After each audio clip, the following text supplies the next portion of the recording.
যেদিন মা তার সন্তানকে চিনবে না, সন্তান তার মাকে চিনবে না, স্বামী তার স্ত্রীকে চিনবে না, স্ত্রী তার স্বামীকে চিনবে না, ভাই তার ভাইকে চিনবে না, বন্ধু তার বন্ধুকে চিনবে না। কে নারী কে পুরুষ কেউ কারো দিকে তাকাবার সময় পাবে না। জমিন পুড়ে তামা তামা হবে, মানুষের মাথার উপরে সূর্য থাকবে, মানুষের মাথার মগজ গোলাপ সূর্যের তাপে গলে গলে, কান দিয়া নাক দিয়া বেবে পড়বে।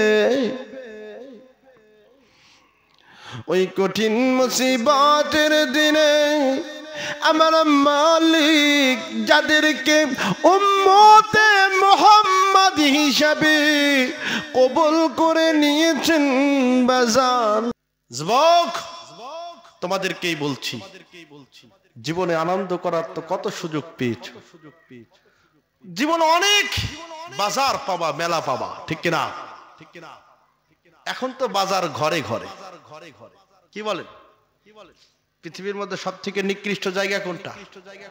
কথা বলেন। বাজার। আর বাজার এখন ঘরে ঘরে। বন্ধু বাজার পাবা, কিন্তু কোরআনের মাহফিলটা যদি একবার মিস হয় তোমার জীবনে আর নসিবে নাও হতে পারে, ঠিক কিনা বলেন? আপনারা দেখেছেন কিছুদিন আগে সারা পৃথিবীর যুবতী যুবকদের একটা আইডল ছিল তুরস্কের এক আইসক্রিমওয়ালা, তাই না? দেখছেন না? তুরস্কের এক আইসক্রিমওয়ালা, সে হলো আইডল। আইসক্রিম খাইতে গেলে নাচতে হবে। সে যেমন পৃথিবীর নাচাইছে, আমার মালিক তারে বাটি ধরায় বসাই দিছে, ঠিক কিনা?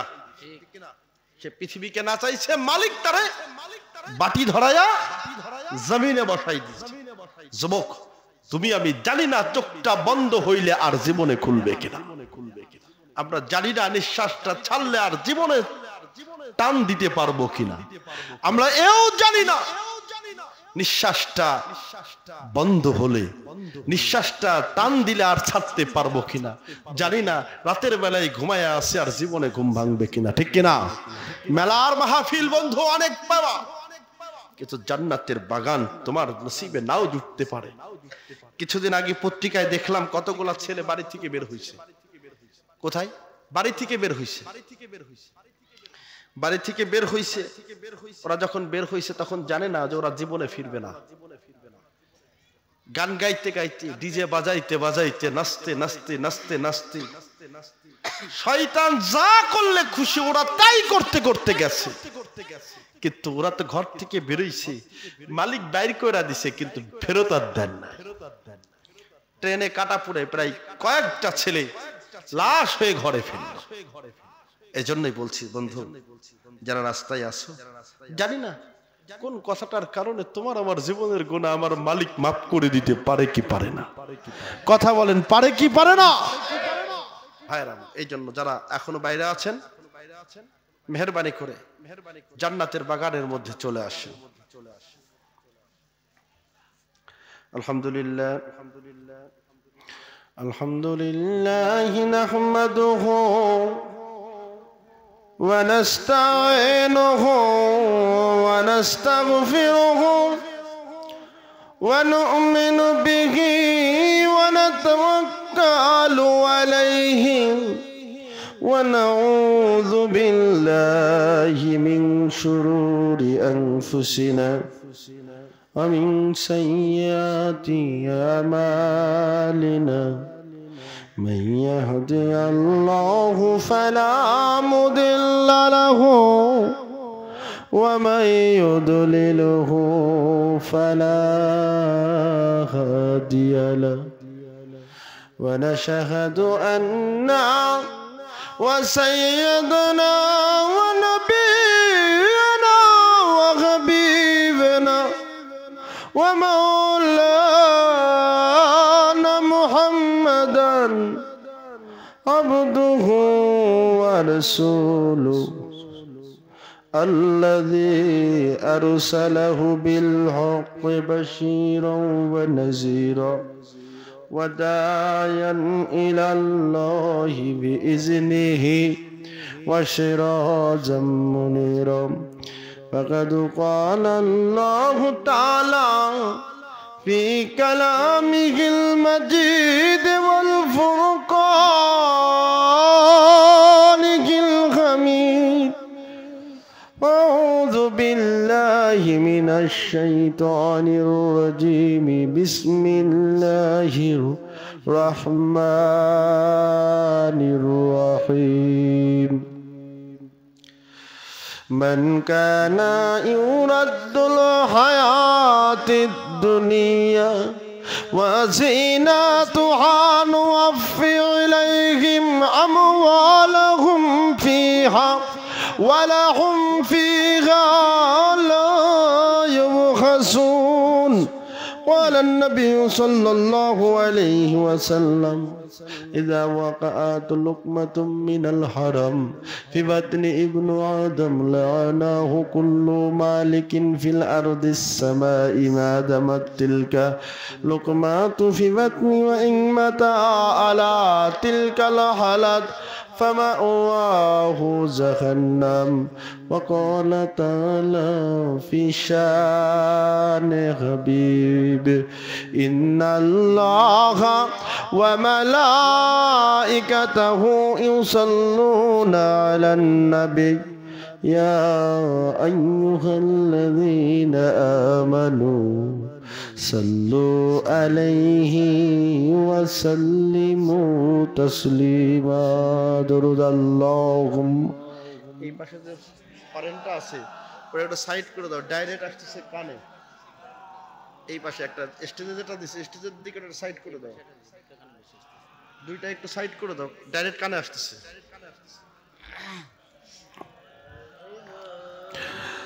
जाने दिल के ख्वाहिश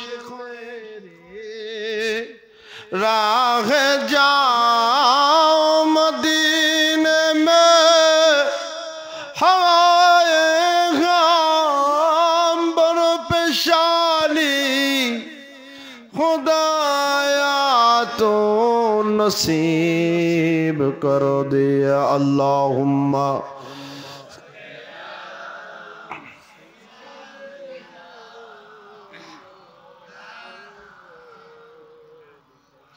ولا علي سيدنا شفينا محمد একটু জিকির করি আল্লাহ আল্লাহ আল্লাহ আল্লাহ আল্লাহ আল্লাহ আল্লাহ আল্লাহ আল্লাহ আল্লাহ আল্লাহ মুহাম্মাদুর রাসূলুল্লাহ সকলে বলুন সাল্লাল্লাহু আলাইহি ওয়াসাল্লাম। মুআজ্জাজ মুহতারাম সম্মানিত সুধী, আজকের উপস্থিত অত্র মাহফিলের সম্মানিত আয়োজক বৃন্দ, আজকের মাহফিলের সম্মানিত সভাপতি জনাব মোহাম্মদ কামাল হোসেন সাহেব, সহযোগী অধ্যাপক, ইতিহাস বিভাগ, সরকার রাজেন্দ্র বিশ্ববিদ্যালয়, ফরিদপুর। আজকের মাহফিলের প্রধান অতিথি, প্রধান মেহমান জনাব ডবরা দরবার শরীফের আলা হযরত পীর সাহেব হুজুর কিবলা। আজকের মাহফিল আলোচনা রেখেছেন বল্লভপুর দরবার শরীফের পীর সাহেব হুজুর কেবলা আমন্ত্রিত মেহমান হিসাবে উপস্থিত থাকবেন বলে সম্মতি দিয়েছেন জনাব মোহাম্মদ রফিকুল ইসলাম রফিক সাহেব, চেয়ারম্যান ৩ নং বোয়ালিয়া ইউনিয়ন পরিষদ। আজকের মাহফিলে জিকির পরিচালনা করেছেন হযরত মাওলানা আব্দুর রহিম মিয়াজি সাহেব, খতিব পাটবাড়িয়া জামে মসজিদ। মাহফিল পরিচালনা করছেন হাফেজ মোহাম্মদ শফিকুল ইসলাম সাহেব, ইমাম ও খতিব, চর নারায়ণপুর পশ্চিম পাড়া বাইতুন নূর জামে মসজিদ। এছাড়া উপস্থিত ওলামায়ে কেরামগণ, সামনে বসা আছেন দিন দরদি ইমানদার আমার ভাই বাবাজিরা, মাইকের আওয়াজ শুনছেন সম্মানিতা মা ও বোনেরা, সকলের প্রতি আন্তরিক সালাম ও মোবারকবাদ। আসসালামু আলাইকুম ওয়া রাহমাতুল্লাহি ওয়া বারাকাতুহু। মহান আল্লাহ পাক রব্বুল আলামিনের দরবারে শুকর আদায় করি, আমার মালিক আমাদেরকে কাফের, মুশরিক, মুনাফিক, বেঈমানের ঘরে জন্মগ্রহণ করার নাই, ঠিক না? আমরা বেঈমানের ঘরে জন্মগ্রহণ করি নাই, মুসলমানের ঘরে জন্মগ্রহণ করিয়েছেন। খুশি না বেজার? একটু চিৎকার দিয়ে বলা যাবে আলহামদুলিল্লাহ। শুকরিয়া জ্ঞাপন করব মহান আল্লাহ তাআলার, যিনি আমাদেরকে নবীদের নবী, শুধু নবী না, নবীদেরও নবী, যার আগমনে শয়তান কেঁদেছে। জোরে করেন আল্লাহু আকবার। শয়তান কাঁদছে জীবনে 4 বার। কয়বার? শয়তান কাঁদছে জীবনে কয়বার? 4 বার। তার প্রথমবার শয়তান কান্না করেছে যখন তিনি লানতের তখতা গলায় দিলেন। কি দিছে? লানতের তখতা যখন গলায় নিল শয়তান, সেদিন কাঁদছে। 2 নাম্বার উনি কাঁদছেন যেদিন ওনাকে পৃথিবীতে পাঠিয়ে দেওয়া হলো, সেদিন শয়তান খুব কাঁদছে, এত কাঁদছে। 3 নাম্বার যেদিন আমার আপনার নবী নূর নবী মুহাম্মদুর রাসূলুল্লাহ সাল্লাল্লাহু আলাইহি সাল্লামের আগমনে শয়তান অঝোর ধারায় কেঁদেছে। জোরে করে আল্লাহু আকবার। নবীর আগমনে সারা পৃথিবী খুশি, শয়তান বেজা। কথা বলছেন না? আমাদের দেশেও কিছু আছে, নবীর আগমনের কথা শুনলেই গা চলে, ঠিক না? আছে কি না? নবীর যেদিন হুজুর সাল্লাল্লাহু আলাইহি সাল্লাম যেদিন আগমন করলেন, আল্লাহ রাসূল সাল্লাল্লাহু আলাইহি সাল্লাম যেদিন আগমন করেছেন, সেদিন শয়তান কাঁদছে। কয়দিন হইছে? কথা কয় না? 3 দিন। তাহলে বাকি আছে আর কয়দিন? 1 দিন।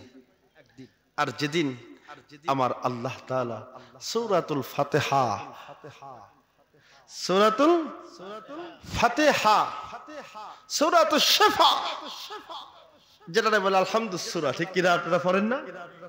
এই সূরা যেদিন নাজিল হয়, সেই দিন শয়তান খুব কাঁদছে। কয়দিন? 4 দিন। মিলছে ভাইরা আমার? যার আগমনে শয়তান কাঁদে, দুনিয়া খুশি হয়। জোরে কর আল্লাহু আকবার। যার আগমনে পৃথিবী খুশি, শয়তান বেজা। যার আগমনে বাতিল ধ্বংস, হক উজ্জীবিত, ঠিক কিনা? সেই নবীর উম্মত হতে পেরে খুশি না বেজা? তাহলে চিৎকার দিয়ে বলা যাবে আলহামদুলিল্লাহ।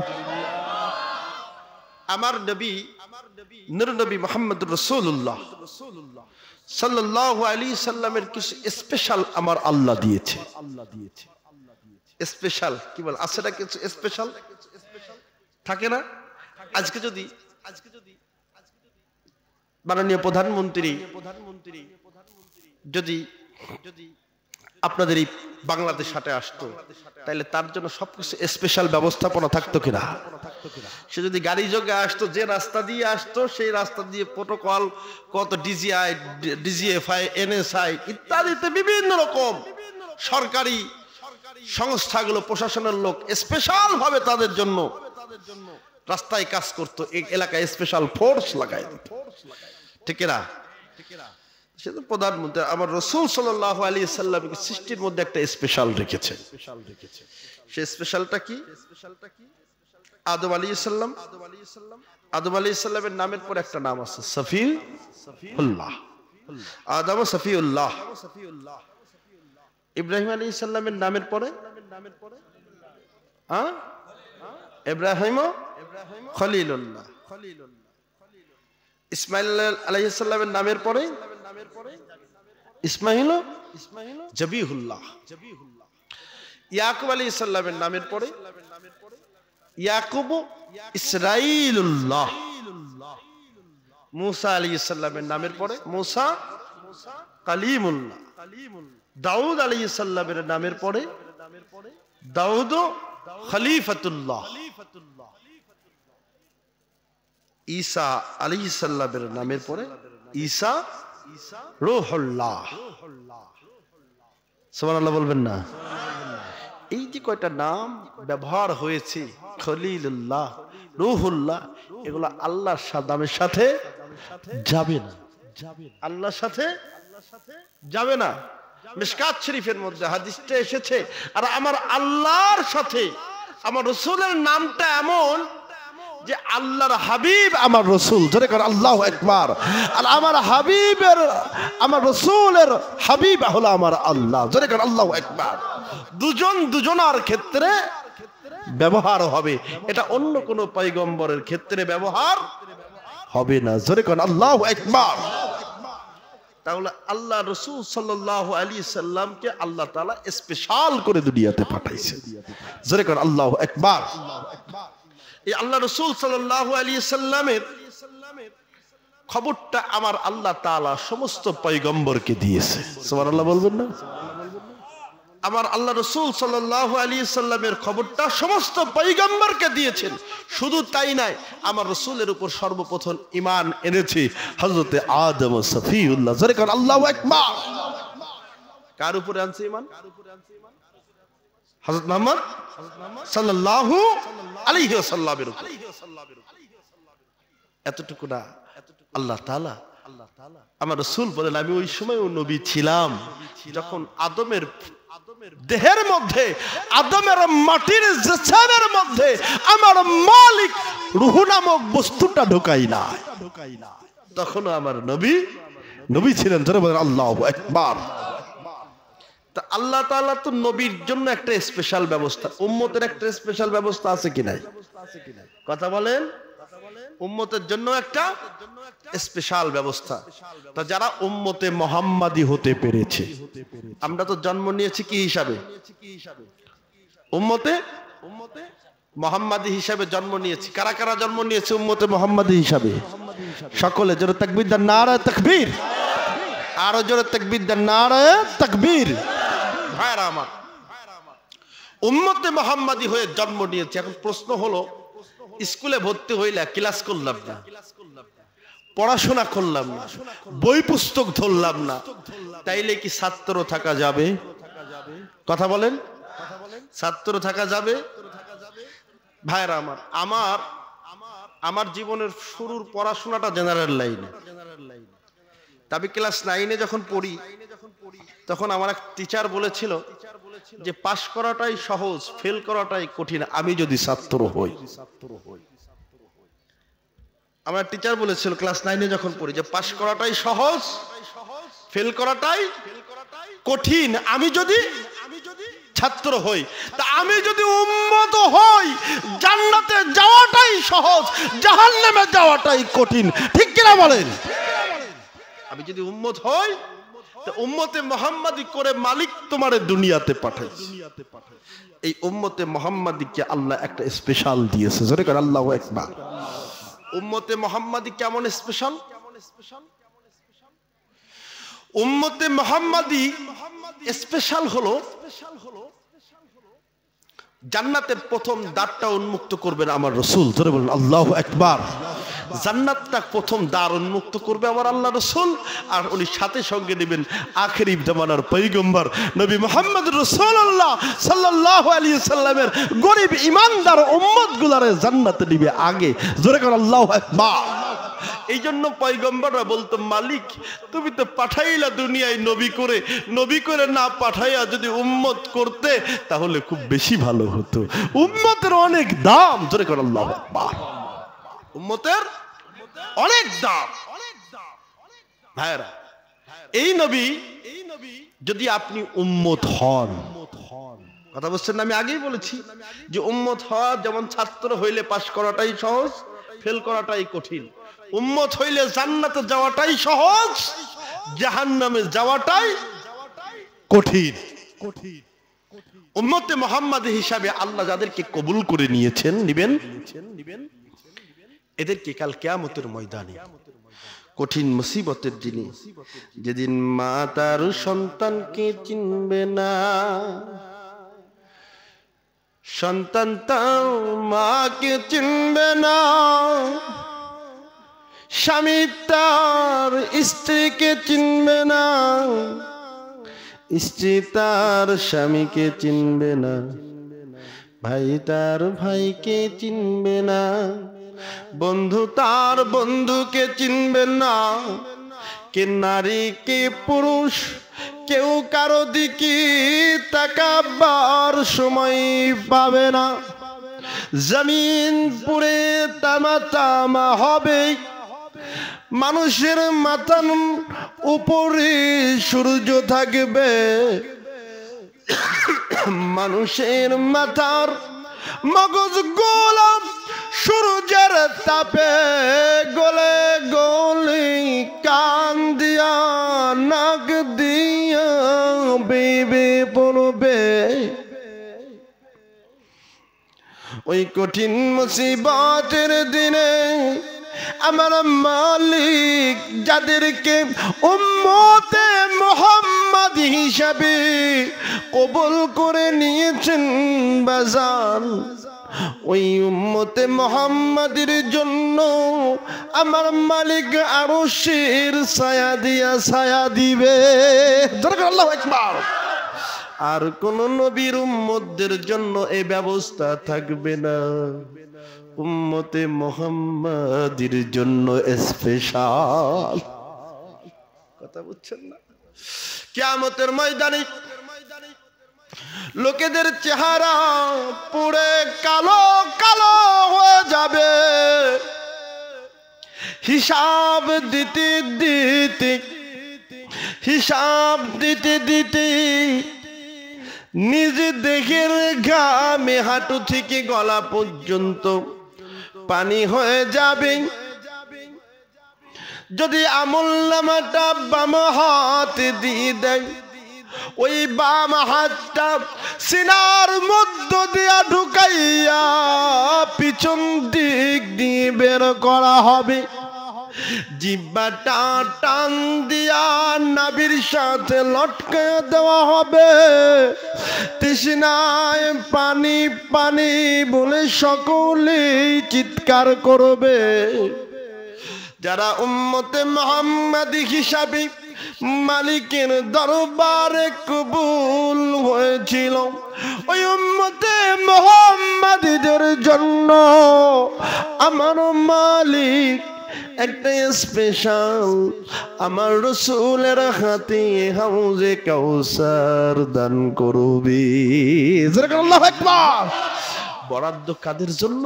উম্মতে মুহাম্মাদিদের জন্য একটা আলাদা স্পেশাল ব্যবস্থা, যেটা একমাত্র উম্মতে মুহাম্মাদির জন্যই বরাদ্দ হয়েছে। ও আমার বাজান, উম্মতে মুহাম্মাদিদের কিয়ামতের ময়দানে এতটা স্পেশাল থাকবে, লক্ষ কোটি তারা আছে, তারার গণনা করে বিজ্ঞানীরা শেষ করতে পারে নাই। কিন্তু পৃথিবীর উপগ্রহ একটাই, চাঁদ একটাই, সমস্ত বিজ্ঞানীরাও জানে, সারা পৃথিবীর স্বল্পজ্ঞানী অল্পজ্ঞানী মহাজ্ঞানী মানুষেরাও জানে, ঠিক কিনা? অল্প জ্ঞানীরাও জানে পৃথিবীর আকাশে চাঁদ একটাই, লক্ষ কোটি তারাগুলো পৃথিবীতে আলোকিত করে না, করে? কিন্তু চাঁদ একটা, চাঁদের আলোয় পৃথিবীটা আলোকিত হয়। চাঁদটারে সবাই দেখে, জল জল করা তারাগুলারে অনেকেই খালি চোখে দেখে না, ঠিক না?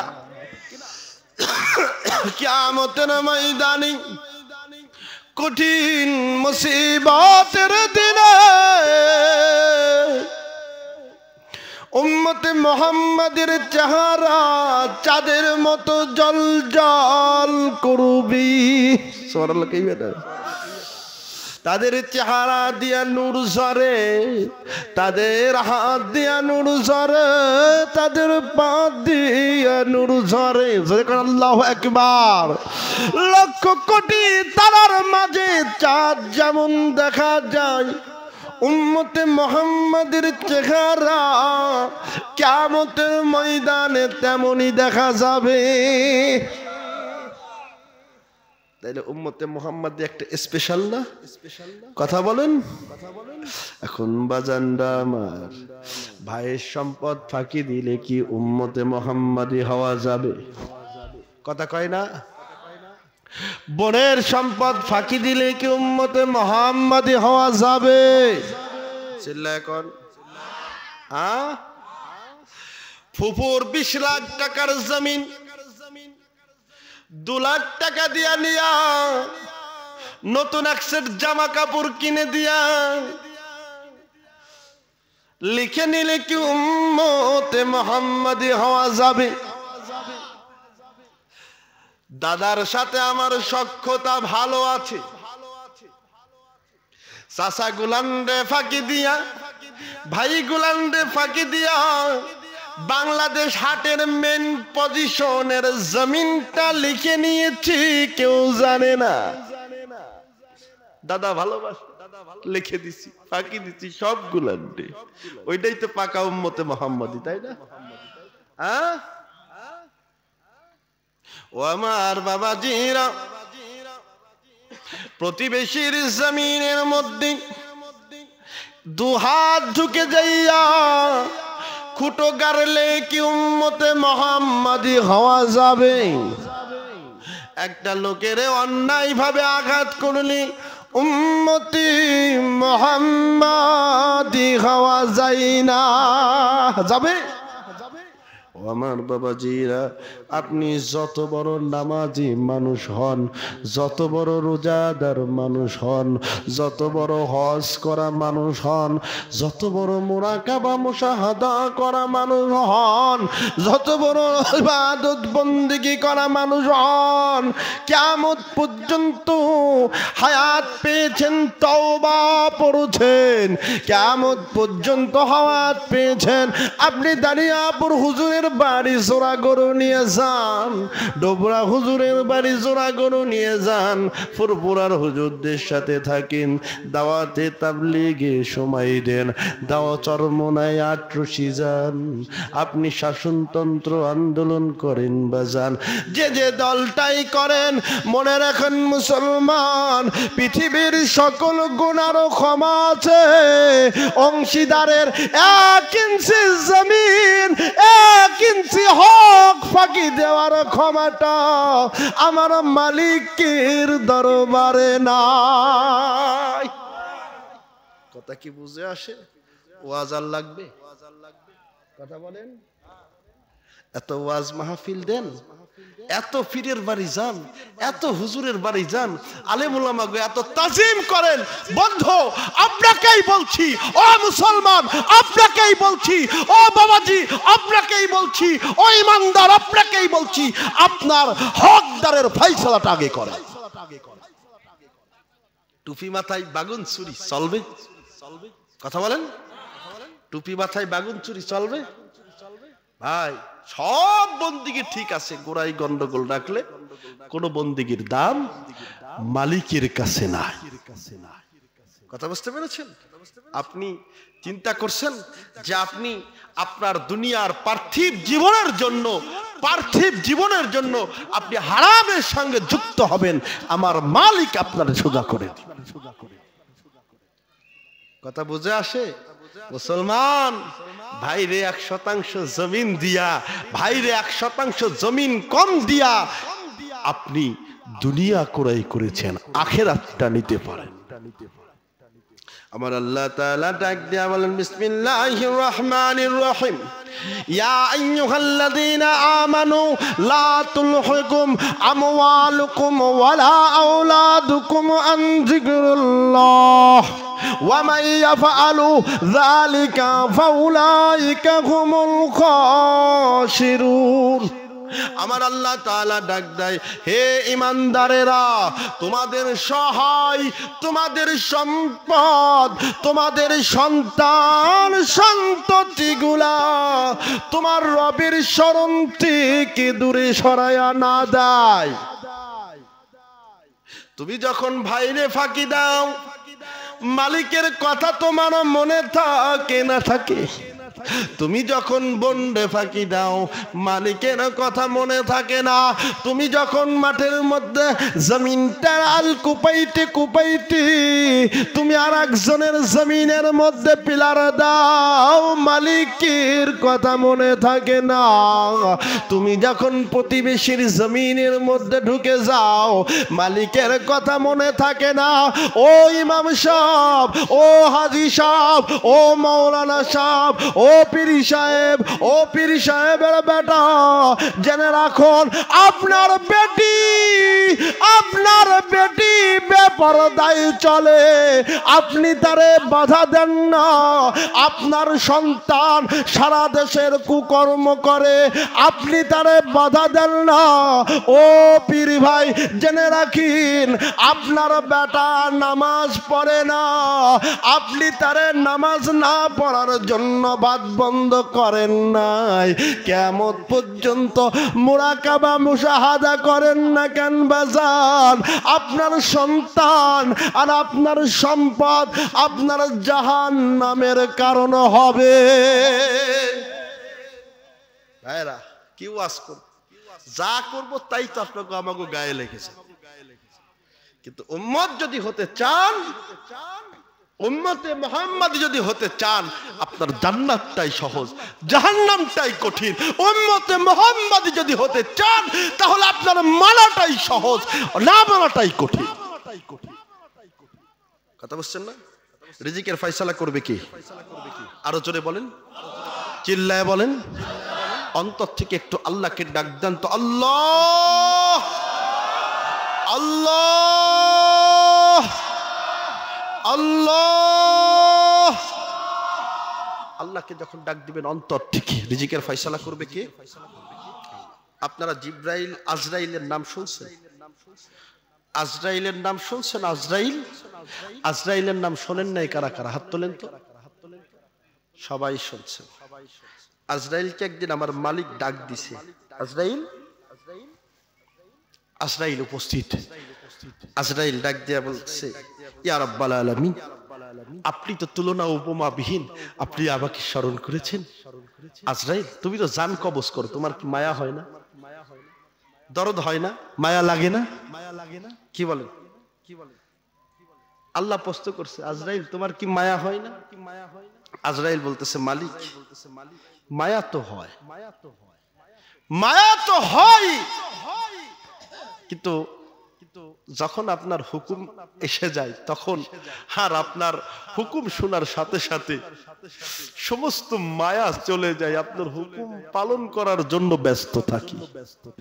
কেননা মা মুআল্লিমুল মালাইকা মিস্টার ইবলিস এক হুকুম অমান্য করে নাই, লানতে একটা হুকুম অমান্য করেছে, লানতের তক্তা গলায়, ঠিক কিনা? একটা হুকুম অমান্য করার কারণে মালিক মুআল্লিমুল মালাইকা ইবলিস শয়তান হয়ে গেছে, চির বরবাদি হয়ে গেছে। মায়া যদিও দিলের মধ্যে আসে, যখন আপনার কথা স্মরণ হয়, যখন আপনার কথা মনে হয়, তখন সব ভুলে যায়। আগে আপনার হুকুম পালনে ব্যস্ত থাকি, আপনার হুকুম পালন হয়, আপনার হুকুম পালন করতে পেরেছি, এই খুশিতে পূর্বের বেদনা ভুলে যায়। মালিক ডাক দেয়, আজরাইল এর পরেও কি তোমার কষ্ট হয় না? তোমার কি ব্যথা লাগে না? আজরাইল বলতেছে, মালিক ব্যথা লেগেছিল, কয়েকটা দিনের কথা আমি ভুলতে পারবো না। মুআল্লিমুল কয়েকদিনের কথা ভুলতে পারবো না। আল্লাহ ডাক দেয়, আজরাইল কবে? বলছে, মালিক সমুদ্রের মধ্যে একটা জাহাজ ঝড়ে লন্ডভন্ড হয়ে গেছে। এই লন্ডভন্ড জাহাজটা মধ্যে যতগুলো আরোহী ছিল, যাত্রী ছিল, এই সব যাত্রীরা পানিতে হাবুডুবু খাচ্ছে, ওঠানামা করছে। মালিক আপনি আমাকে হুকুম দিলেন, আজরাইল যাও, যে যতগুলা যাত্রী আছে সবার জানকে কবজ করো, একমাত্র গর্ভবতী মহিলাটি ছাড়া।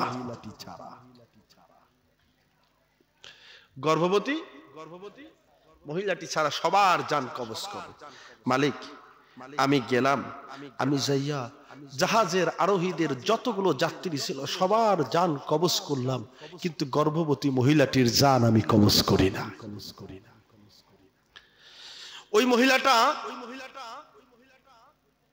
মহিলাটা ওই সমুদ্রের মধ্যে সন্তান প্রসব করেছে।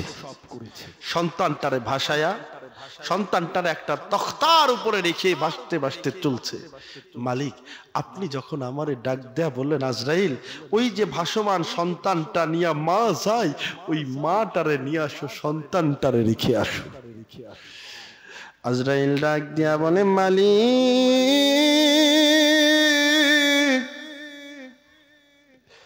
হৃদয়টার মধ্যে নাড়া দিল,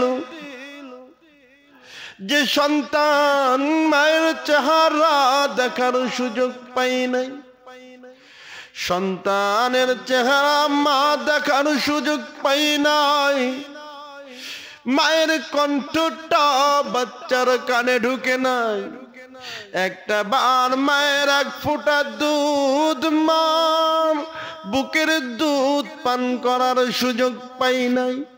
কঠিন মুসিবতের দিনে ওই মা সন্তানটারে তখ্তর উপরে ভাসাইয়া যাচ্ছে। গহীন সমুদ্রের মধ্যে কেউ নাই, কিছু নাই, কেহ নাই। এমন কঠিন অবস্থায় আপনি যখন আমারে বললেন, আজরাইল যাও, বাচ্চাটারে রাখো, মাটারে নিয়ে আসো, আমি তখন বাচ্চাটার কথা চিন্তা করে এই মাকে নেওয়ার সময় আমার কলিজার মধ্যে এতটা নাড়া দিল, আমি কষ্ট পাচ্ছিলাম। যাহারে এই বাচ্চাটারে কে দেখবে? গহীন সমুদ্রে কেহ নাই, জনমানুষ কেউ নাই, বাচ্চাটারে কে দেখবে? মালিক ওই বাচ্চার মার জান কবজ করার সময় আমি আজরাইল আমার বড় কষ্ট হয়েছে। আমার আল্লাহ ডাক দেয়া বলে, আজরাইল আর কবে কষ্ট পেয়েছো? আর কবে কষ্ট পেয়েছো? আজরাইল আলাইহিস সালাম ডাক দেয়া বলে, মালিক আপনার নবী হুদ, কি নাম? আপনার নবী হুদ, আপনার নবী হুদ যাইয়া সাদ্দাদকে ডাক দেয়া বলল, সাদ্দাদ তুমি পড়ে নাও লা ইলাহা ইল্লাল্লাহু হুদ নবিয়ুল্লাহ। সাদ্দাদ হুদ আলাইহিস সালামকে ডাক দেয়া বলে, হুদ তোমার আল্লাহর উপরে ঈমান আনলে আর তোমারে নবী মানলে আমার লাভ কি? পৃথিবীর সবাই লাভ খুঁজে, কি খুঁজে না? কথা বলেন। পৃথিবীর প্রত্যেকটা মানুষ লাভ খুঁজে, আর মানুষের অন্তর থেকে একটা জিনিস কোনোদিন যাবে না। একটা জিনিস মানুষের অন্তর থেকে যাবে না, কোনোদিনও যাবে না, সেটা হলো আফসোস। এই আফসোসটা মানুষের অন্তর থেকে কোনোদিন যাবে না। কি যাবে না? আফসোস। আফসোসটা কোনোদিন যাবে না। যার 1% সম্পদ আছে সে 5% চাই, ঠিক কিনা? যার 5% আছে সে 10% চাই, ঠিক কিনা? যার 10% আছে সে 50% চাই। যার 50% আছে তার 5000 পাখি হইলেও কলিজা ভরে না, ঠিক কিনা? ও আমার বাজান রে, যারা আল্লাহওয়ালা মানুষ দুনিয়ার চিন্তা করে না তাদেরও আফসোসের কমতি নাই। তারাও আফসোস করতে থাকে, আহারে আরেকটু ইবাদত করতে পারলে ভালো হয়, আরেকটু নফল নামাজ পড়লে ভালো হতো, আরেকটু জিকির আজগার করলে ভালো হতো, আরেকটু মানব সেবা করতে পারলে ভালো হতো, ঠিক কিনা? ও আমার বাজান, যে নেতা হতে চাই সে বড় শীর্ষস্থানীয় নেতা হতে পারলে ভালো হতো। মানুষের আফসোসের শেষ নাই। মরণের পরেও মানুষের আফসোস থাকে। মরণের পরে মানুষ যখন আযাবে গ্রেফতার হবে তখন তারা আফসোস করবে, আহারে সারা জীবনে একটা নেকি যদি কামাই করতাম, ওই একটা নেকি দিয়া মালিকের কাছে ক্ষমা চাইতাম। আর যারা পরিপূর্ণ নেকি নিয়ে কবরে প্রবেশ করেছে তারাও আফসোস করবে, মালিক তাদের সাথে এত ব্যবহার, উত্তম ব্যবহার করবে। ওই উত্তম ব্যবহার পাইয়া মালিক কে ব্যবহার পাইয়া আল্লাহ বান্দা মালিকের কাছে বলবে, মালিক সামান্য এতটুকু আমল করেছি তাই এত সুন্দর প্রতিদান, আর যদি আমল সব সময় করতাম না জানি কতটা প্রতিদান তুমি আমারে দিতে। ও বাজান রে, মানুষের অন্তরে আফসোসের কোনো শেষ নাই, ঠিক কিনা? লাভ খুঁজে মানুষ, শুধু লাভ খুঁজে মানুষ, শুধু লাভটাই খুঁজে। লাভের খবরটাই মানুষের মাথার মধ্যে বিরাজ করে, ঠিক কিনা? ও আমার বাজান রে, সাদ্দাত ডাক দিয়ে আল্লাহর নবী হুদকে ডাক দিয়ে বলো, হুদ তোমার আল্লাহকে স্বীকার করলে আমার কি লাভ? তোমার আল্লাহকে স্বীকার করে নিলে তোমার নবী বলে মেনে নিলে লাভটা কি? সাদ্দাত ডাক দেয়া বলো, সাদ্দাত হুদকে ডাক দেয়। হুদ বলো, ও সাদ্দাত তুমি যদি আমার স্বীকার করে নাও, তুমি যদি পড়ে নাও লা ইলাহা ইল্লাল্লাহু হুদুন নবিয়ুল্লাহ, তাহলে কাল কিয়ামতের ময়দানে আমি সাদ্দাত, আমি হুদ, আমি তুমি সাদ্দাতের সাথে থাকবো, আমি তোমার জন্য সুপারিশ করব, সাদ্দাত তোমারে জান্নাতে নিয়ে যাব। সাদ্দাত বলতেছে জান্নাতে কি আছে? জান্নাতের বর্ণনাগুলো আল্লাহ নবী হুদ আলাইহিস সালাম থেকে নিয়েছি। দেওয়ার পরে সাদ্দাত বলতেছে, তোমার আল্লাহর জান্নাত দান করা জান্নাতে যাব কেন? আমি কি একটা জান্নাত বানাইতে পারি না?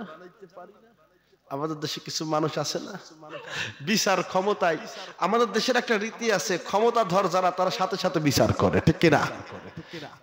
ক্ষমতাধর যারা ক্ষমতাধররা থাকলে আবার কিছু মনে করেন না, যদি কেউ ছোটখাটো অন্যায় করেও ফেলে সাথে সাথে বিচার করে, ঠিক কিনা? মানে সে অন্যায় করুক আর না করুক, নেতার চোখে অন্যায় ধরা পড়লে বিচার, ঠিক কিনা? আর ওই ক্ষতিগ্রস্ত হইয়া ওই লোকটা মালিকের কাছে আল্লাহ বিচার করবে, আল্লাহ বিচার করবে, আল্লাহ বিচার করবে, তাই বলে না? পক্ষান্তর ওই নেতা যেদিন আবার উল্টে যায়, এইটা নেতা হয় আর ওইটা আবার পাতি নেতা হয়ে যায়, তখন এ আবার ওইটারে বিচার করে সাথে সাথে, ঠিক কিনা? সাথে সাথে বিচার করে, তখন ওইটা আবার আল্লাহ বিচার করবে, আল্লাহ বিচার করবে, আল্লাহ বিচার করবে, আল্লাহ আবার এই নেতারে দামন করে আবার ওই নেতারে চেতায়। এরকম ঘটনা ঘটে কি ঘটে না? আপনার গ্রামে ঘটছে না, আপনার এলাকায় ঘটছে, একটু মন দিয়ে দেখেন পাবেন। ভাই সাদ্দাত বলতেছে, তোমার আল্লাহর জান্নাত নিতে আমার ঠেকা পড়ছে না, কেউ জান্নাত বানাইতে পারি না। বর্ণনা তো নেওয়া হয়ে গেছে, বর্ণনা নেওয়া হয়েছে, আল্লাহর জান্নাত সে বানাবে না, নিজে জান্নাত তৈরি করবে, আল্লাহর জান্নাতে যাবে না। সাদ্দাত জান্নাত তৈরি করার জন্য ঘোষণা দিয়ে দিল এলাকায় যে আমি একটা জান্নাত তৈরি করব। তো জান্নাত তৈরি করতে সোনার ইট লাগবে আর রূপার ইট লাগবে। কিসের ইট? একটা সোনার ইট, একটা রূপার ইট লাগবে। তো সোনার রূপা পাওয়া যাবে কোথায়? তো সোনা রূপা পাইতে হলে এত সোনা রূপা তো আমার ধন ভান্ডারে নাই। তাহলে আমার রাজ্যের মধ্যে যার কাছে যত সোনা আছে নিয়ে আসো, যার কাছে যত রূপা আছে সব নিয়ে আসো। ঐতিহাসিকদের মতে সাদ্দাতের জান্নাত বানাইতে প্রায় 25 বছর লেগেছে। 3 থেকে 25 বছর ঐতিহাসিকদের মতো সাদ্দাতের জান্নাত বানাইতে লাগছে। একটা সোনার ইট, একটা রূপার ইট। এই সাদ্দাত এখন সোনা পাবে কোথায়? সাদ্দাতের লোকেরা বলেছে যে প্রত্যেকটা বাড়িতে বাড়িতে সার্চ করো, যার কাছে যত সোনা রূপা আছে নিয়ে আসো। সোনা রূপা সংগ্রহ করতে করতে একটা বাড়িতে পৌঁছাইছে। একটা মেয়ে আছে সে বাড়িতে, যুবতী মেয়ে, তার মাও নাই বাপও নাই, মাও নাই, এতিম। শুধু এতিম না, 3 কুলে কেউ নাই। মাও নাই, বাবা নাই, 3 কুলে কেউ নাই, সহায় নাই, সম্পদ নাই। মা মরণের আগে, মা মরণের আগে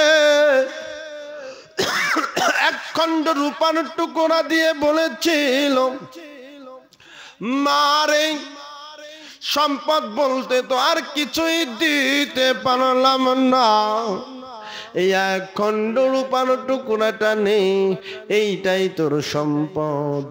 সাদ্দাদের লোকেরা মেয়েটার কাছে গিয়ে বলছে, ও মেয়ে, তোমার কাছে যে রূপার টুকরাটা আছে দাও। মেয়েটা ডাক দিয়ে বলো, ও সাদ্দাদের লোকেরা রে, ও সাদ্দাদের লোকেরা, আমার এই রূপার টুকরাটা হয়তো তোমাদের একটা ইটের কণাও হবে না, কিন্তু এই রূপার টুকরাটা আমার মায়ের হাতের আমার কাছে অনেক মূল্যবান। ও সাদ্দাদের লোকেরা, আমার এই রূপার টুকরাটা নেও না। তোমরা কি জানো না, আমার জগতে কেউ নাই, আমার মা নাই, বাবা নাই। পৃথিবীতে যাদের বাবা হারা, পৃথিবীতে যাদের মা হারা, তারাই জানে বাবা মা হারানোর ব্যথা, ঠিক কিনা?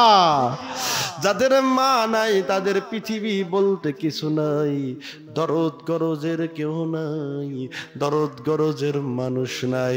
আর যাদের পৃথিবীতে বাবা নাই তারা হলো বেওয়ারি। দেখবেন বাবা পাগল হোক ছাগল হোক, যদি বাবা পাগল হয় ছাগল হয়, বেটাই যদি অপরাধ করে কয় কি করবি, কার কাছে নালিশ দিব? বাপ পাগল, মা পাগল, ঠিক কিনা? যদি ছেলে অন্যায় করে বাবারে ধর, বাবাই যায় আমার মনিরে বাপ স্যার আর আমার মনিরে মাফ কর, 2-4টে কথা আমারে যা বলিস বল, বিচার যা করেন আমি করব, ঠিক কিনা? যাদের বাপ নাই তারা হলো বেওয়ারিশ, মূল্যহীন হয়ে যায়। কত কঠিন অবস্থার ভিতর দিয়ে জীবনযাপন করতে হয়। মেয়েটা বলছে, আরে ও সাদ্দাদের লোকেরা, আমার দুনিয়াতে মাও নাই বাবা নাই, একটা রূপার টুকরা এ দিয়া কিছু হবে না। সাদ্দাদের লোকেরা শুনে না, তার গলা থেকে টান দিয়া রূপার টুকরাটা নিয়ে চলে গেল। মেয়েটা চোখের পানি ছেড়ে দিয়া, চোখের পানি ছেড়ে দিয়া আসমানের দিকে তাকাই, আসমানের দিকে তাকায়া কান্দে মালিক।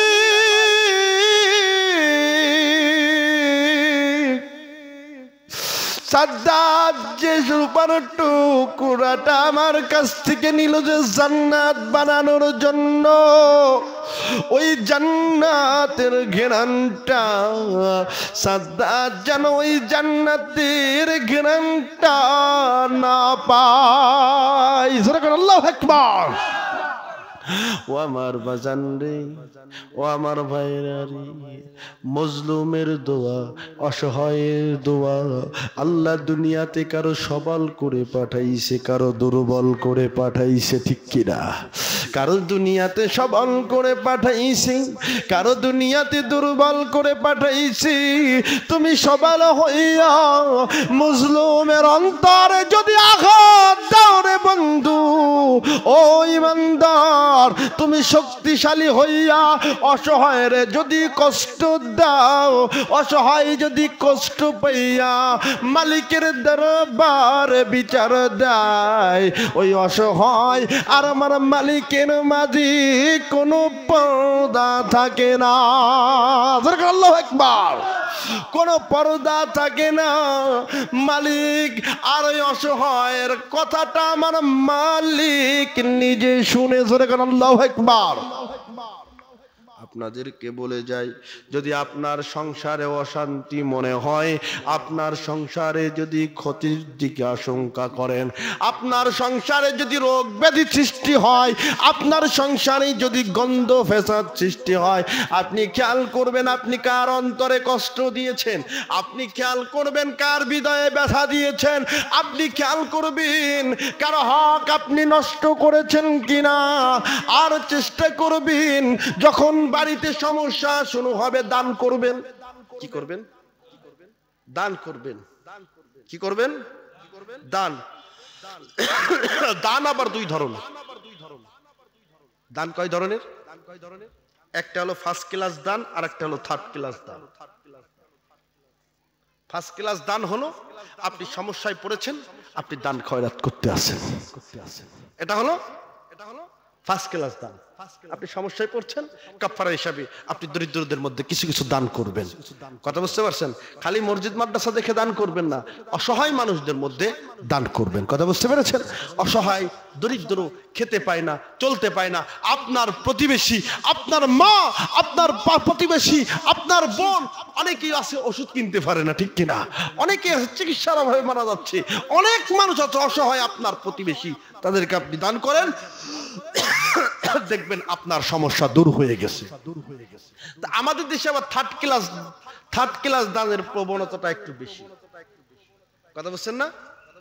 থার্ড ক্লাস দানের প্রবণতাটা একটু বেশি। কেমন থার্ড ক্লাস দানের প্রবণতা? আল্লাহ তুমি যদি আমার রোগটা ভালো করে দাও, তাহলে আমি বাড়ির উপরে একটা মিলাদ দিব। ঠিক কিনা? হ্যাঁ হ্যাঁ। আল্লাহ তুমি যদি আমার রোগ ভালো করে দাও, গরু জবাই করে 6 জন রে খাওয়াবো। ঠিক কিনা? আল্লাহ তুমি যদি আমার রোগ ভালো করে দাও, মসজিদে তোমার জন্য 5,000 10,000 টাকা তোমারে দিব। ঠিক কিনা? এই দানটারে বলে কি দান? থার্ড ক্লাস দান। তাহলে প্রতারণা করতেছে, কারণ আল্লাহ দিলে দিবে, না দিলে দিবে না। কথা বুঝতে পারছো? আল্লাহ দিলে, আল্লাহ যদি তোমার রোগ ভালো করে তাইলে তুমি দিবা, না হইলে ভালো না করলে দিবে না। মানে মালিকের সাথে কন্ডিশন, আল্লাহ তুমি ভালো করো। বুঝতে পেরেছেন? এইটার দান, এটার দানের সব অবশ্য আপনি পাবেন, কিন্তু এই দানটা হলো থার্ড ক্লাস দান। এই থার্ড ক্লাস দানের দরকার নাই। 1 টাকাও দান, 1 কোটি টাকাও দান, নিজের উপরে জুলুম করে দান করার দরকার নাই। আপনার সংসার, আপনার সাধ্য অনুযায়ী আপনি যখন সমস্যায় পড়বেন, আপনি যখন মুসিবতে পড়বেন, আপনি যখন বিপদে পড়বেন, অসহায় মানুষগুলারে দান করেন। মনে মনে খুঁজতে থাকেন আপনি কার অভিশাপ নিয়েছেন, কে আপনার বিরুদ্ধে মালিকের কাছে নালিশ করেছে। খেয়াল করবেন যে আপনার বিরুদ্ধে মালিকের কাছে কোনো নালিশ করেছে কিনা। আমাদের মায়েদের মধ্যে একটা সমস্যা আছে, মায়েরা বেশিরভাগ সময়ে, মায়ের মহিলারা আছে না, মায়েরা অনেক সময়, মারা খেয়াল করবেন এই থার্ড ক্লাস দানটা আপনারা বেশি করেন, ঠিক কিনা? এই থার্ড ক্লাস দান করতে গিয়ে মায়েরা যে কাজটা করেন, তারা ঈমান হারা করেন। কি হয়? আরো জোরে কোন? ঈমান হারা। আচ্ছা, মুসলমানের যখন ঈমান থাকবে না, যদি ঈমান না থাকে, তাহলে স্বামী স্ত্রীর বৈধতা থাকবে? কথা কন, চিল্লায় কন। স্বামী স্ত্রীর বৈধতা যদি না থাকে সন্তানাদি হালাল জাদা হবে না হারাম জাদা হবে? এই দেন আপনারা কইছেন, আমি কিন্তু কই নাই, আমি কই নাই। আর আমি কবার আপনারা আমার কিল শুরু করবেন না রে মিয়া। ভাইরা আমার খেয়াল রাখবেন, সন্তান হারামজাদা হবে। মায়েদের কতগুলা নিয়ত করে, যেমন কয় গাজী। আমি দীর্ঘদিন ধরে এটা বলে আসছি, গাজী। আপনাদের দেশে তো গাজীর গান টান এখন আর হয় না, হয় নাকি? জেনে রাখেন, গাজীর গান যারা দেয়, যারা শোনে আর যারা উপস্থিত থাকে সবাই গুনাহগার। গাজীর গানের নিয়তটা কয়, গাজী আমার একটা বেটা দাও না, ঠিক কিনা? তা আল্লাহর সাথে কাউকে সমকক্ষ মনে করলে সেটা হবে কি? শিরক। সব থেকে বড় ব্যাপার আমাদের বাঁচতে হবে শিরক গুনাহ থেকে। কি থেকে? শিরক গুনাহ থেকে। যেখানে শিরকের গন্ধ আছে তার ধারে কাছেও যাওয়া যাবে না। ঈমান চলে যায়, ঈমান হারা হয়, ঈমান বিকৃত হয়, ঈমান নষ্ট হয়, এমন কোন কাজ মুসলমান করতে পারবে? আমার রাসূল বলেছে, তোমাকে কেটে টুকরা টুকরা টুকরা টুকরা করে ফেললেও তোমার ঈমানের সাথে কারো কোনো আপোষ চলবে? কথা কয় না। ঈমানের সাথে আপোষ চলবে? যদি কেউ গাজীর গান দেয় তার ঈমান যাবে। কথা বুঝতে পেরেছেন? যদি কেউ আল্লাহর সমকক্ষ, যে ওই অমুক হুজুর অমুকটা করে দিতে পারে, ভাবা যাবে? হ্যাঁ, কথা বুঝছেন? সমস্ত কিছু দেবার মালিক কি? আরো জোরে কন, আরো জোরে কন, চিল্লায়া কন, আরো জোরে কন। আল্লাহ। সমস্ত কিছু দেবার মালিক আল্লাহ। মায়েদের একটা প্রবণতা, স্বামীরে খুব বেশি বসে রাখতে চায়, ঠিক না? হ্যাঁ, স্বামীরে খুব বেশি বসে রাখতে চায়, ঠিক কিনা? এটা মায়েদের প্রবণতা। মায়েরা, তোমাদের একটা আমল দিয়ে যাই, বাবাজিদেরকেও বলি, আপনারা রোগে পড়েছেন, সমস্যায় পড়েছেন, খবরদার খবরদার ডাক্তারের কাছে যাবেন, কিন্তু মনে করবেন না যে ডাক্তার আপনার রোগ ভালো করে দিবে। ভালো করার মালিক কে? আপনি যাবেন, তাকে ওসিলা মনে করবেন, কিন্তু ভালো শেফা দিবে কে? আরো জোরে বলেন, কে? আকীদা থাকবে, শেফা দিবে আল্লাহ। হুজুরের কাছে যাবেন দোয়া নিতে, যে দোয়া করবে, কিন্তু শেফা দিবে কে? আরো জোরে বলেন, শেফা দিবে কে? আল্লাহ। মাজারে যাবেন জিয়ারতের জন্য, কিন্তু মাজার পূজা করতে না। আপনারা মাজারে মানত করবেন না, দরগায় মানত করবেন না, সব মানত হবে আল্লাহর নামে। কার নামে? কথা বলছেন না, কার নামে? আল্লাহর নামে। আর আমি তো মানতের কথা বলছি, এটা থার্ড ক্লাস মানত। মানতটা হলো থার্ড ক্লাস। মানতটা কি? আরো জোরে কর, আরো জোরে কর, চিল্লা কর। এটা হলো আল্লাহর সাথে একটা ব্যবসা করার সিস্টেম। কথা বুঝতে পেরেছেন? মসজিদে মানত করবেন যে আল্লাহ, আমি যদি পাস করি তোমার মসজিদে 2 কেজি বাতাসা দিব, আমি যদি পাস করি 10,000 টাকা তোমার মসজিদে দিব, তোমার ঘরে দিব। এই ঘরে আল্লাহ এসে থাকে? কথা কয় না। তোমার ঘর মসজিদে একটা ফ্যান, ফ্যানের বাতাস খাই কেরা? আল্লাহ খাই কেরা? হ্যাঁ, তাইলে এই দান কি ফজিলতপূর্ণ দান? কথা কয় না।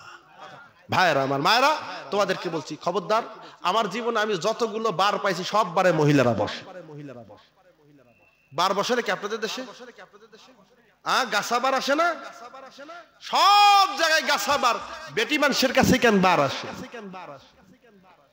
কথা বুঝতে পেরেছেন? বেটি মানুষের কাছে বার আসবে না। বার বলে জিনের কথা বিশ্বাসই করবেন না। আমরা তো অনেকেই আছি গুপ্তধন, জিনের বাচ্চা টাচ্চারা দেন, আপনারা টাকা পয়সা দেন, বিভিন্ন মাজার টাজার থেকে ফোন দেয় আর কি। কি বলেন? সারা আছে, গভীর রাত্রে ফোন দেয়, বিভিন্ন মাজার টাজার থেকে ফোন দেয়, আপনারা জায়নামাজ, আতর, তারপরে কোরআন শরীফ কিনার টাকা দেন। হ্যাঁ, ওই দেশের মানুষের টাকার অভাব পড়ছে আপনার কাছে রাত্রে বেলায়, তো ওই বেচারার দরকার, তো বেচারা কিনে নেয় না কেন? আপনারা 5 কোটি টাকা সম্পদ দিবে, ও বেচারা কিনে নেয় না কেন? কথা কয় না। বললাম না সঠিক? মুসলমান, ইমানদার মুসলমান, জেনে রাখো, জিন কিন্তু ইবলিসের জাতি। জিন কিসের জাতি? আরো জোরে কর। জিন কিন্তু ইবলিসের জাতি। তো ইবলিসের জাতি যদি হয়, ইবলিসের জাতি বনি আদমরে উপকার করবে না, বনি আদমরে উপকার করবে না। তাই যদি করতো অসুবিধা কিছু ছিল না। আমি প্রধানমন্ত্রী থাকতাম বাংলাদেশের, জিন টিন দিয়ে সব ঘোরাই টোরাই নিয়ে, আর তো কষ্ট করে রাত জাগবো কেন? আপনাকে দেশে ওয়াজ নসিহত করার দরকারটা কি? আমি প্রধানমন্ত্রী হইয়া ইসলামিক ফাউন্ডেশনটা বলতাম তো সবাই নামাজ বাধ্যতামূলক করে দাও। সমস্ত সুদ ঘুষ বন্ধ। যারা সুদ খাবে ফাঁসি দাও, ঘুষ খাবে ফাঁসি দাও। মেয়ে মানুষ ব্যাপার দায় চললে 100 করে দৌড়া মারো। আমি বলতাম এত কষ্ট করার দরকার ছিল না। কি বলেন? কি হবে সাহেব? ঘুরাই নিতাম আমরা। বলতাম দেলোয়ার হোসেন সাঈদী কেন জেলে আছে, ওটা বের করো, উপদেষ্টা বানাও। মামুনুল হককে বের করতাম, রফিকুল্লাহ আছে না কি যেন, রফিক বিন মাদানি, ওটারে বের করে নিয়ে আসতাম। যত আলেম ওলামা আছে সব বের করে নিয়ে আসতাম, ময়দানে নামায় দিতাম যে হারাম হারামগুলো টাকা, সুদ ঘুষ টাকা, ঠিক কিনা? আর সবগুলোর সাথে চাবুক দিয়ে কথা বেত্রা ঘাত কর। কিন্তু আসলে তো বাস্তবতা তাই না, ঠিক কিনা? আমেরিকার বুশরে কইতাম তো কোনো কথা নেই, তুই কলমা পড়ে আগে মুসলমান হ। মুসলমান এখনো বুঝো না, এখনো বুঝো না। তোমরা জিনের কথা বিশ্বাস করো, জিনের বাবার কথা বিশ্বাস করো, জিনের বাচ্চার কথা বিশ্বাস করো। বেটিরা মাথা ঝাঁকায়া ঝাঁকায়া, মাথা ঝাঁকায়া ঝাঁকায়া বলে ওর এই রোগ হইছে সেই রোগ হইছে। মেডিকেল কলেজ দরকার কি? কথা কয় না? হ্যাঁ, লক্ষ লক্ষ কোটি কোটি টাকা খরচ করে হাসপাতালগুলো হচ্ছে। একটা স্টুডেন্টের মেডিকেলে পড়তে হলে, ডাক্তার হইতে গেলে কমপক্ষে 10 লক্ষ গ্রুপ পড়তে হয়। স্যার এখানে বসা আছে, 10 লক্ষ গ্রুপ বেচারাও করবে কে? কিছুদিন একটু হুজুর গো পাঁচ করে জিন টিন একটু কাছে করে নিয়ে, কথা বুঝছেন না? মায়েরা খুব সাবধানে গাছাবার গুলাতে যাবেন না। আপনাদেরকে বলছি, আপনাদেরকেই বলছি, মা আপনাদেরকেই বলছি, ও মুসলমান আপনাদেরকেই বলছি, ইমানের সাথে কোনো কিছুকে শরীক করা যাবে না। আল্লাহ সমকক্ষ, আল্লাহর কাজের সমকক্ষ কাউকে মনে করা যাবে না। যদি মনে করেন ঈমান চলে যাবে। ঈমান চলে গেলে বিবি তালাক হবে, বিবি তালাক হলে সন্তানাদি হারামজাদা হবে। কথা কি মনে থাকবে? আপনাদের আমল দিয়ে যায়। আপনাদেরকে বলি, আপনারা যদি সমস্যার মধ্যে পড়েন, কিসের মধ্যে? সমস্যার মধ্যে, আপনি যা জানেন, অনেক কিছু দরকার নাই। যদি কেউ জাদুটোনাগ্রস্ত হন, যদি কেউ জাদুটোনাগ্রস্ত হন, কি গ্রস্ত? জাদুটোনাগ্রস্ত হন, যদি কেউ জাদুটোনাগ্রস্ত হন, তাহলে আপনারা পড়বেন সূরা ফালাক।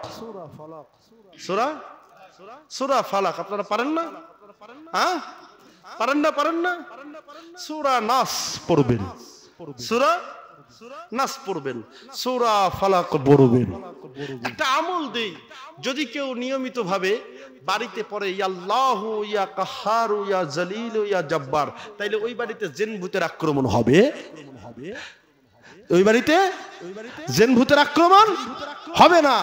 পরীক্ষা করে দিয়েন, তদবির একটা দিয়ে যায়। যদি কারো ঘরে জিন আসে, তার সামনে যায় শুধু পড়বেন, আমার সাথে বলেন ইয়া আল্লাহু ইয়া কাহারু ইয়া জালিলু ইয়া জব্বার, ইয়া আল্লাহু ইয়া কাহারু ইয়া জালিলু ইয়া জব্বার, ইয়া আল্লাহু ইয়া কাহারু ইয়া জালিলু ইয়া জব্বার। এটা পড়বেন, দেখবেন জিন থাকবে না। জোরে করে আল্লাহু আকবার। মা, তোমার স্বামী যদি অসৎ হয়, বাজান তোমার বিবি যদি অসৎ হয়, রাত্রে বেলায় যাও, কষ্ট ছাড়া কিছু পাওয়া যায় না, এমনি এমনি কিছু পাওয়া যায় না। আমার দাদা জান হুজুর পীর কেবলা রহমাতুল্লাহ আলাইহি 14 বছর ফুরফুরার পীর আবু বকর সিদ্দিক আল কুরাইশি আল ফুরফুরাবি রহমাতুল্লাহ আলাইহির সোহবতে দেখেছে। একদিন দুদিন না। আমার দাদি বুঝি চিঠি লিখতেন, আমার দাদি চিঠি লিখতেন খুব অনুনয় বিনয় করে, যে আপনার কি হয়েছে, আপনার কি আমার কথা মনে পড়ে না? মানে মেয়েদের যত অনুনয় বিনয় আছে যেগুলা করে, আমার দাদা জান করেন চিঠি খুলতেন না। একজন দাদা হুজুর পীর কেবলা রহমাতুল্লাহ আলাইহির হাতে চিঠিগুলা পড়ছে, দেখে যে যত প্রকার অনুনয় বিনয় পৃথিবীতে যা আছে আমার দাদি সব এক জায়গায় করছে। বুঝছেন না? আল্লাহু আকবার। দাদা হুজুর কেবলা পাঠাই দিলেন। জোরে বলেন আল্লাহু আকবার। আমার দাদা জান হুজুর কেবলা রহমাতুল্লাহ আলাইহি এশার নামাজের পরে মালিকের দরবারে দুইটা হাত পাত তুলতেন, কাঁদতেন সারা রাত ধরে কাঁদতেন। কোনো দিন ফজরের আজান হয়ে যেত, কোনো দিন আমার দাদা জান সেজদায় যেতেন, কোনো দিন ফজরের আজান হয়ে যেত। বাজান, আল্লাহর ওলি হইতে গেলে, উম্মতে মুহাম্মাদি হইতে গেলে কষ্ট করা লাগে, ঠিক কিনা? আল্লাহর কাছে কিছু পাইতে হলে কষ্ট করা লাগবে কি লাগবে না? কথা কন না, কষ্ট সারা হবে না। আমার রসুল সারা রাত ধরে দাঁড়ায় ইবাদত বন্দেগী করতেন। কোনোদিন আল্লাহ রসুল সাল্লাল্লাহু আলাইহি ওয়াসাল্লামের জীবনে গুনাহ ছিল না, তার জীবনে কোনো গুনাহ নাই, তার জীবনে গুনাহ হবে না, গুনাহ করবে না, গুনাহ করার সম্ভাবনাও নাই। তারপরেও আল্লাহ তাআলা প্রশংসায় সারা রাত দাঁড়ায় থাকতেন, সারা রাত দাঁড়ায় দাঁড়ায় ইবাদত বন্দেগী করতেন। জোরে করে আল্লাহু আকবার। এদেশের যত ওলিয়া উলিয়া তাদের রাত জাগা ব্যতীত হয় নাই। মারে তুমি ফকির কবিরাজের কাছে যাইয়া ওই তাবিজ নিয়া স্বামী বস হবে না মা, রাত্রে দ্বিপ্রহরের সময় দাঁড়াইয়া যাও, দাঁড়াইয়া যাইয়া মালিকের দরবারে দুই চোখের পানি ছেড়ে দিয়ে কাঁদো, ডাকতে থাকো, চাইতে থাকো। তোমার মালিক তোমাকে বলছে, হে বান্দি, হে বান্দা, কে আছিস আমার কাছে রিজিক চাস, আমি আল্লাহ রিজিক দিব। কে আছিস আমার বান্দা আমার কাছে গুনাহ মাফ চাস, আমি আল্লাহ গুনাহ মাফ দিব। কে আছিস আমার বান্দা আমার কাছে সেবা চাস, আমি সেবা দিব। মারে স্বামী বসের তদবিরে না যাইয়া মালিকের কাছে দুইটা হাত পেতে দাও। কথা বলছেন না? আল্লাহ আমার স্বামী মধ্যে, আমার মধ্যে শয়তান ঢুকছে, তুমি ফয়সালা করে দাও। শয়তান সব থেকে বেশি খুশি হয় স্বামী স্ত্রীর সংসার ভাঙলে। কথা বলছেন না ভাইরা আমার? যে কথা বলছিলাম, এজন্য যদি তোমাদের কিছু দরকার হয় মালিকের কাছে চাও, অবশ্যই অবশ্যই আল্লাহ তাআলা তোমারে দিবে। জোরে করে আল্লাহুম্মা আমিন। ভাইরা যে কথা বলছিলাম, মেয়েটা অভিশাপ দিছে, মনে আছে? এখানেই তো ছিলাম। হ্যাঁ, মেয়েটা অভিশাপ দিছে, আল্লাহ সাদ্দাতের জান্নাত যেন সাদ্দাত গ্রান্টটা না পায়। অভিশাপটা কবুল হয়েছে কি হয় নাই? কথা বলেন, কবুল হয়েছে কি হয় নাই? ও মুসলমান, জেনে রাখো তোমার সংসারের অবনতি হওয়ার কারণ তুমি কার হক ফাঁকি দিছো, কারটা মেরে খেয়েছো, কার হৃদয়ে তুমি কষ্ট দিয়েছো। কথা কি বুঝতে অসুবিধা আপনাদের? খেয়াল করবেন ভাইরা। সাদ্দাত জান্নাত তৈরি হয়ে গেল, সাদ্দাত রওনা দিছে। সাদ্দাত রওনা দিছে। মাঝখানে মুআল্লিমুল মালায়েকা, মাঝখানে জিবরাইল আমিন দাঁড়াই গেছে। কি বলে? মাঝখানে আজরাইল দাঁড়াই গেছে, মালাকুল মউত দাঁড়াই গেছে। সাদ্দাত হুঙ্কার দিচ্ছে, কে তুমি আমার পথ আগলে দাঁড়িয়েছো? আছে না নেতাগোর সামনে আমাদের মতো সাধারণ মানুষ দাঁড়ানোর কায়দা আছে? কথা কর না? আপনাকে এলাকার নেতাই বলেন, যে নেতাই বলেন, নেতাগোর সামনে তো দাঁড়ানোর কায়দা নাই। আর উনি তো সংবাদ সাজাইতেছে, কে তুমি? মালাকুল মউত বলতেছে, সাদ্দাত আমি হলাম মালাকুল মউত আজরাইল। আজরাইল মালাকুল মউত। আজরাইল আমার একটা বার জান্নাতটা একটু দেখার চান্স দে, আমি দেখেই চলে আসবো। আজরাইল বলো, সাদ্দাত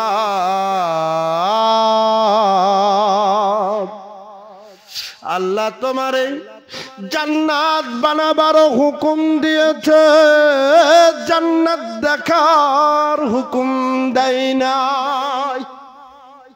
জান্নাত বানাবার হুকুম তোমারে দিল, জান্নাত বানাবার হুকুম তোমারে দিয়েছি, কিন্তু জান্নাত দেখার হুকুম তোমার মালিক তোমারে দেয় নাই। আল্লাহু আকবার। সাদ্দাত কোন নাই করেছে, ও মালাকুল মউত রে, একটা বার জান্নাতের দেখা দি। মালাকুল মউত ডাক দে, বলে, ও সাদ্দাত তোমার আল্লাহ জান্নাত বানানোর পারমিশন দিল, জান্নাত দেখার পারমিশন তোমারে দেয় নাই। আমার সমাজেও এমন মানুষ আছে সারা জীবনে অন্যায় করেছে, অত্যাচার করেছে, সুদ খেয়েছে, ঘুষ খেয়েছে। ঢাকা শহরে 5টা ইন্ডাস্ট্রি, দেশের বাইরে 5টা বাড়ি, ঢাকা শহরে 5টা বাড়ি। বাজান্ডি ওই মানুষটার ঠিকানা হয়েছে ওল্ড হোম, ওই মানুষটার ঠিকানা হয়েছে স্কয়ার হসপিটাল, ওই মানুষটার ঠিকানা হয়েছে মিটফোর্ড হসপিটাল। বাজান রে, আল্লাহ তারে সহায় করার, সম্পদ করার শক্তি দিল, সামর্থ্য দিল, ভোগ করার হুকুম আমার মালিক দেয় নাই। 5 কোটি টাকা 2 কোটি টাকা দামের গাড়ি আছে, ড্রাইভার আর কাজের বেটি আসে আর যায়। আছে না নাই এমন মানুষ? গত কয়েকদিন আগে সামাজিক যোগাযোগ মাধ্যমে দেখলাম যমুনা গ্রুপের যে চেয়ারম্যান, যমুনা গ্রুপের নাম শুনছেন না আপনারা? যমুনা গ্রুপের যে চেয়ারম্যান, সে মারা গেছে। তার কবরের উপর সালা পড়ে আছে, জনগণ আর নাই আশপাশে। এরশাদ সাহেবের কবর কোথায় কেউ জানে না বললেই চলে। তার পাশে আর লোক ঘিরে নাই।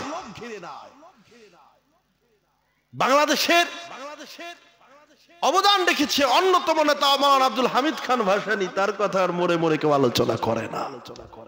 হয়তো শেখ মুজিবুর রহমান আর জিয়াউর রহমান এদের সন্তান আর স্ত্রীরা যদি না থাকতো হয়তো এদের কথাও কেউ বলতো না, কালের বিবর্তনে হারায় যেত। ঠিক কিনা? ও আমার বাজান, এমন মানুষ এই মজলিসে আছে এক পিস গরুর গোস্ত দিয়া ভাত খাইতে পারলেন কলিজাটা ঠান্ডা হতো। কুরবানি আসলে 3 দিন আগে থেকেই যে বাড়িতে কুরবানি হবে তার আশপাশ দিয়ে ঘোরাঘুরি করেছে, বারবার গরুর কোন পাশটা ধরবে একটু গরুর গোস্তের আশায়। 3 দিন 4 দিন লোক মারা গেলে ওই এলাকায় সারাদিন কাজের সাথে থেকেছে, এক টুকরা গরুর গোস্ত খাবে। ওই মানুষটা পায়ে হেঁটে হেঁটে বাজারে গেছে সাইকেল চালাবার শখে, একজনের সাইকেল তারে চড়াইয়া নিয়ে বাজারে গেছে। ওই মানুষের আল্লাহ টাকা দিল, পয়সা দিল, ঘর দিল, বাড়ি দিল, গাড়ি দিল, এখন আর সে বাজারের মোড়ে চা খেতে যেতে চাই না। এলাকার কত মানুষ তারে ডাকতে আসে, মুরব্বী যাবেন নি? কই ভাই তাগুত নাই। আল্লাহ তারে টাকা দিছে, তাগুতটা কেড়ে নিয়েছে। এখন চাইলে আস্ত গরু জব করে পিস পিস কইরা পরাণ ভরে খাইতে পারি, কিন্তু তার মালিক পরাণ ভরে খাওয়ার রিজিকটা তুলে নিয়েছে। ঠিক কিনা? বাজান রে, মানুষ যা কামাই করে তা ভোগ করতে পারে না। ও বাজান, সাদ্দাদের জান কবজ করার সময়, সাদ্দাদের জান কবজ করার সময় আজরাইল বলে, মালিক আমার হৃদয়টা কেঁপে উঠেছে। সাদ্দাদ এত অনুনয় বিনয় করেছে, এত অনুনয় বিনয় করেছে, মালিক আমার হৃদয়টা কেঁপে উঠেছে, আমি ওই কথাটা বলতে পারি না। আমার আল্লাহ ডাক দিয়ে আমার, ও মালাকুল মউত, তুমি কি জানো ওই সাদ্দাদের পরিচয়টা কি তুমি জানো? সাদ্দাদের পরিচয় তুমি জানো না কি? মালাকুল মউত বলেন, না, সাদ্দাদের পরিচয় জানি না। আমার আল্লাহ ডাক দিয়া বলো, মালাকুল মউত, সমুদ্রের মধ্যে মাকে নিয়ে এসেছিলে, যে বাচ্চাটা রেখেছিলে, ওই বাচ্চাটার খবরটা কি তুমি জানো? মালাকুল মউত বলে, মালিক জানি না। আমার আল্লাহ ডাকে দেয়, ও আজরাইল, ওই যে বাচ্চাটারে রেখে এসেছিলে, ওই বাচ্চাটার পাশে মা ছিল না, বাপ ছিল না, তার দেখার কেউ ছিল না। আমি আল্লাহ দেখার ব্যবস্থা করে দিলাম। তার গোত্র ছিল না, গোত্র দিলাম। তার আদরের কেউ ছিল না, আদরের মানুষ আমি আল্লাহ দিলাম। তার অর্থ ছিল না, অর্থ দিলাম। সে নেতা ছিল না, নেতা বানালাম। সে গোত্রের নেতা ছিল না, গোত্রের নেতা বানালাম। সে রাজ্যের নেতা ছিল না, তার রাজত্ব দিলাম। ও সাদ্দাদ, এই সমস্ত কিছুর ফয়সালা আমি আল্লাহ করে দিলাম। সে এখন আমার জান্নাত চাই না, আমার বান্দাদের জুলুম করে। বাজানরা আমার, এই ঘটনা এই জন্যই বললাম, রিজিক দেবার মালিক হলেন কে? আরো জোরে বলেন কে?